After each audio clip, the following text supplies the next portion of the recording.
مع القارئ سعد الغامدي. أعوذ بالله من الشيطان الرجيم. بسم الله الرحمن الرحيم. ألف لام را. تلك آيات الكتاب المبين. إنا أنزلناه قرآنا عربيا لعلكم تعقلون.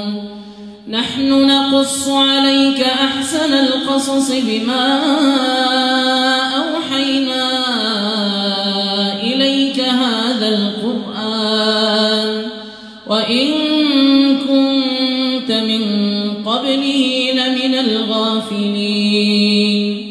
إذ قال يوسف لأبيه يا أبت إني رأيت 11 كوكبا والشمس والقمر رأيتهم لي ساجدين.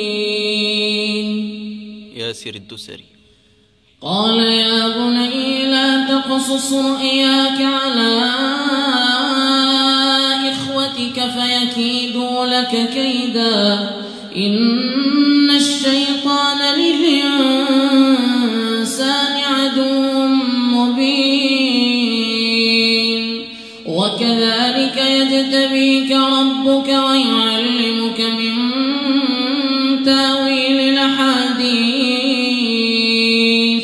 ويتم نعمته عليك وعلى آل يعقوب كما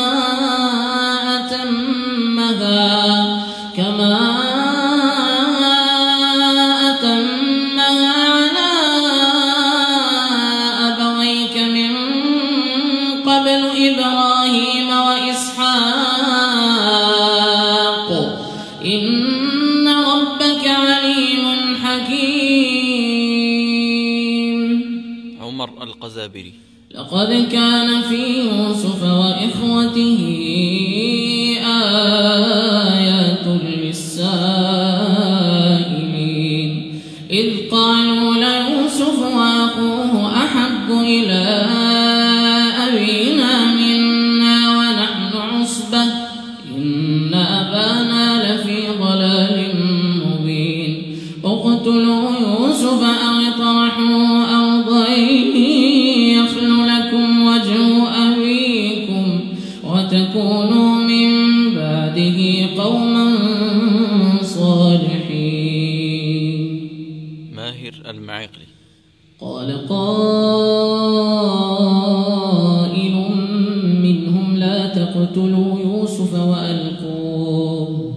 وألقوه في غيابات الجب يلتقطه بعض السيارة إن كنتم فاعلين. قالوا يا أبانا ما لك لا تامنا على يوسف وإنا له لناصحون. أرسله معنا غدا يرتع ويلعب وإنا له لحافظون. خالد الجليل. قال إني ليحزنني أن تذهبوا به وأخاف أن يأكله الذئب وأنتم عنه غافلون. قالوا لئن أكله الذئب ونحن عصبة إنا إذا لخاسرون. فلما ذهبوا به وأجمعوا